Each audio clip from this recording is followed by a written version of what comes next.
গুম খুনের ব্যাপারে আমি খুব পরিষ্কারভাবে বলতে চাই, আপনি নিশ্চয়ই অবগত আছেন, জাতির পিতার কন্যা মাননীয় প্রধানমন্ত্রী বাংলাদেশে এসে একটা প্রেস কনফারেন্স করেছেন। এই প্রেস কনফারেন্সে উনি গুম প্রসঙ্গে জাতির পিতা, আমি পেপারের কাটিং থেকে বলছি, মানে রেকর্ড করে বলছি, গুম প্রসঙ্গে জাতির পিতার কন্যা শেখ হাসিনা বলেন, কয়েকটি আন্তর্জাতিক সংস্থা গুম খুন নিয়ে কথা বলে, গুমের হিসেবে দেখা যায় গেল সবচেয়ে বেশি গুম জিয়াউর রহমানের আমলে, তারপর থেকেই তো চলছে। আমরা যখন তালিকা চাইলাম ৭৬ জনের নাম দেওয়া হলো, এর মধ্যে এমনও আছে আরেকজনকে শায়েস্তা করতে মাকে লুকিয়ে রেখেছে, কেউ বোনকে লুকিয়ে রেখেছে, আবার দেখা গেছে একজন ঢাকা থেকে চলে গেলে। প্রধানমন্ত্রী শেখ হাসিনার বক্তব্য কি আপনার বক্তব্য? প্রধানমন্ত্রী শেখ হাসিনার বক্তব্য কালকে আমরা শুনেছি, আমরা শেষ করে দিলে। জি জি জি, আপনি শুনেছেন, আপনার সমস্ত দর্শক তো শুনে নেই, তাই না? তো ভারতে পলাতক আছেন, এটা কেমন করে হয়? এমনও হয়েছে যে তালিকায় নাম আছে কিন্তু লুকিয়ে আছে যুক্তরাষ্ট্রে, সেই বিষয়গুলো আমরা তাদের সামনে তুলে ধরেছি। সো মাননীয় প্রধানমন্ত্রী রাষ্ট্রনায়ক, উনি আমার নেত্রী, ওনার যে বক্তব্য, সেই বক্তব্যের সাথে দ্বিমত করার কথা তো নাই। যেমন বিএনপির নেতা সালাউদ্দিন সাহেব, ওনাকে গুম করা হয়েছে, খুন করা হয়েছে বলা হলো, ঠিক আছে? তো বিএনপি নেতা সালাউদ্দিন সাহেবকে তো পাওয়া গেল ভারতে। আপনি লক্ষ্য করে দেখেন, যেমন আমার বন্ধু সহযোদ্ধা ইলিয়াস আলীকে নিয়ে এখনো কথা হচ্ছে। আমার কাছে রেকর্ড আছে যে মির্জা আব্বাস সাহেব বলেছিলেন তখন যে ইলিয়াস আলীর সাথে বিএনপির তৎকালীন অর্থমন্ত্রী, মরহুম অর্থমন্ত্রী, আল্লাহকে বেহেশত নসিব করুক, সাইফুর রহমান সাহেবের অন্তর্দ্বন্দ্ব আছে, এটা একটি অন্তর্দ্বন্দ্বের শিকার। এই যে কথাগুলি আছে, সো কোন জিনিস ফাইনালি না হওয়া পর্যন্ত, বিচার বিভাগ দ্বারা মূল্যায়িত না হওয়া পর্যন্ত আপনি তো বলতে পারি না who is guilty and who is wrong. Shamim ভাই, আমি আপনাকে একটু, আপনি কি বলেন খুনের কথা, রাইট, জি বলেন। জি, আপনি নজরুল ইসলাম সহ নারায়ণগঞ্জের র্যাবের ক্ষেত্রে আপনি স্পষ্ট বলেছিলেন যে র্যাব এরকম অনেক কাজ করছে, নারায়ণগঞ্জে করছে। জি, সেটি আপনি একটু যদি বলেন যে আপনি এখনো আমি বলতে চাচ্ছি। দেখেন, যখন নারায়ণগঞ্জে 7 মার্ডার হলো, আমি কিন্তু উইদিন 45 মিনিটসের মধ্যে, 45 মিনিটের মধ্যে দেশের সর্বোচ্চ জায়গায় আমি এই খবরটা পৌঁছে দিই, কারণ আমার কাছে খবর এসেছিল যে এই ঘটনা র্যাব দ্বারা সংগঠিত হয়েছে, র্যাবের কিছু মানুষ দ্বারা সংগঠিত হয়েছে, এই মেজর আরিফ সহ এরকম যারা আছে। হ্যাঁ, এবং আমি বিষয়টাকে আগের থেকে আজ করছিলাম যে এরকম কিছু একটা ঘটনা ঘটতে পারে, বিকজ তারা ডিস্ট্র্যাক্ট হয়ে গেছিল, যেহেতু আমি এলাকার মানুষ, আমাকে সবকিছু খবর রাখতে হয়, এবং আমি স্বরাষ্ট্রমন্ত্রী মহোদয়কেও জানিয়েছিলাম বিষয়টা যে something is going on, but এত বড় দুর্ঘটনা হবে এটা আমি বুঝতে পারিনি।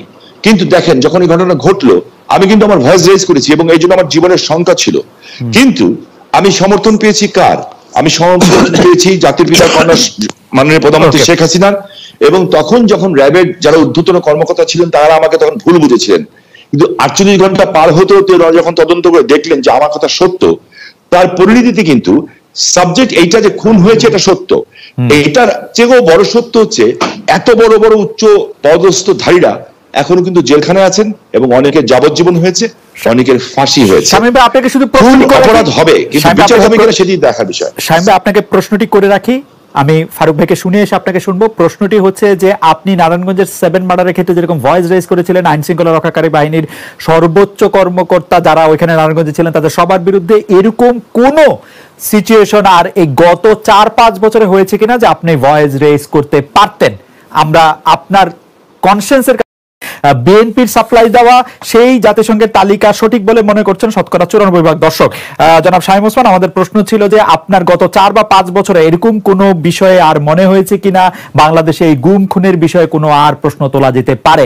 জনাব শামীম ওসমান, আপনার নিশ্চয়ই মনে আসে একরামুল বলে চট্টগ্রামের একজন কাউন্সিলর, তার মেয়ে যখন বলছিল বাবা তুমি কান্না করছো যে, এবং তারপরে যখন তাকে গুলি করে হত্যা শব্দ আমরা শুনলাম, সেই সময়ের মধ্যে কিন্তু আমরা অনেকেই বলছিলাম যে এইখানেই এটি শেষ হওয়া উচিত, কিন্তু এটি আসলে শেষ হয় নাই।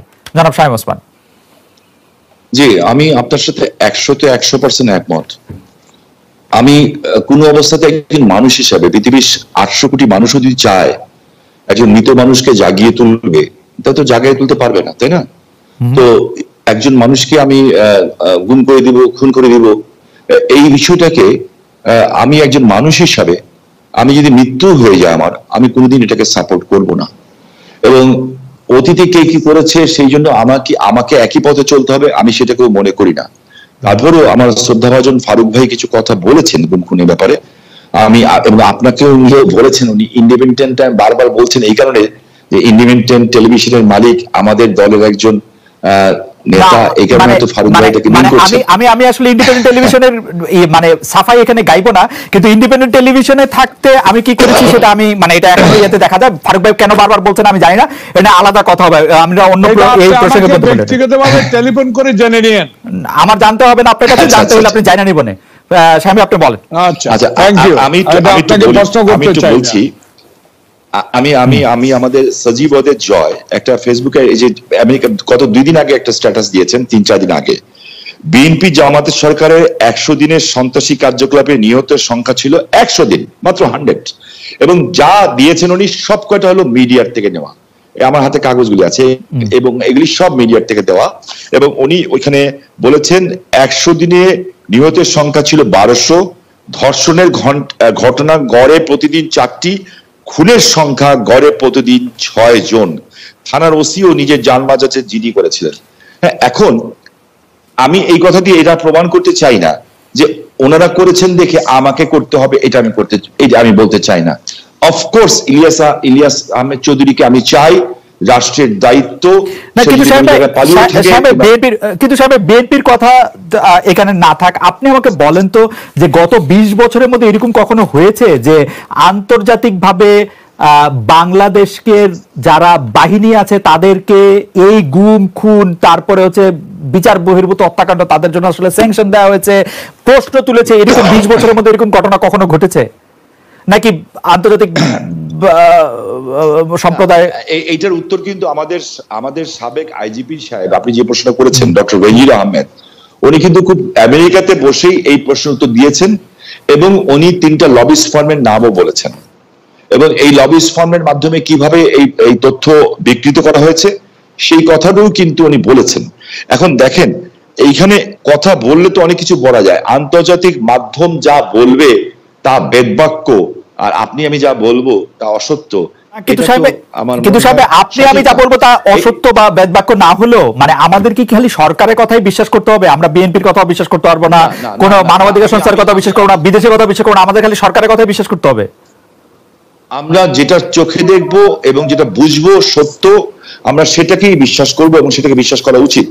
আমি আপনাকে একটা জিনিস স্পেসিফিক্যালি বলতে চাই খুব পরিষ্কার ভাবে, আমি একজন হিউম্যান বিং হিসাবে আমি কোনো ধরনের হত্যাকাণ্ডকে আমি সমর্থন করি না এবং করা উচিত, তাহলে আমি মানুষ হিসেবেই গণ্য হব না। এখানে একটা লিস্ট আছে আমার কাছে, বিশাল লিস্ট, আমাদের IB Rahman, SM Kibria, Asadullah master, Momtaz ভাই, গোপাল কৃষ্ণ মুহুরী, অধ্যাপক হুমায়ুন আজাদ, অধ্যাপক ইউনুস, এরকম দেশ বরেণ্য ব্যক্তিদের নামের লিস্ট আছে আমার কাছে এখানে প্রচুর, যেগুলি, এবং ইভেনচুয়ালি ফারুক ভাইদের সময় ব্রিটিশ হাই কমিশনার যখন শাহজালাল বাবার মাজারে গেছিলেন, ওনার উপরে বম ব্লাস্ট হয়েছিল, ওখানে কিন্তু মানুষ মারা গেছিল। কিন্তু আপনি কিন্তু বিএনপির আমল থেকে আসতেই পারতেছেন না, আপনি বিএনপির আমলেই থাকতেছেন, আপনি এই আমলে আসেন যে আমলের মধ্যে জাতিসংঘ হচ্ছে বাংলাদেশের 4 জন বাহিনী প্রধানকে আসলে স্যাংশন দিয়েছে, জাতিসংঘ প্রত্যেকবার বলছে এটার কথা, আন্তর্জাতিক মানবাধিকার সংস্থাগুলি বলছে, বাংলাদেশের আওয়ামী লীগ ছাড়া সবাই বলছে, মায়ের কান্না বলে সংস্থাগুলি বলছে। আওয়ামী লীগ ছাড়া সবাই বলছে কিনা আমি জানি না, বাট আমি যেটা দেখেছি যে র্যাবের নতুন ডিজি কিন্তু পরিষ্কার ভাবে বলেছেন, র্যাবের ডিজি বলেছেন যে আমাদের কাছে যে লিস্ট চাওয়া হয়েছিল আমরা তার উত্তর দিয়েছি, এবং এই উত্তরের পরে আমাদেরকে পাল্টা প্রশ্ন করা হয় নাই। আমরা দেখি এরপরে ওনারা কি বলেন, সেটা একটা সাবজেক্ট ম্যাটার।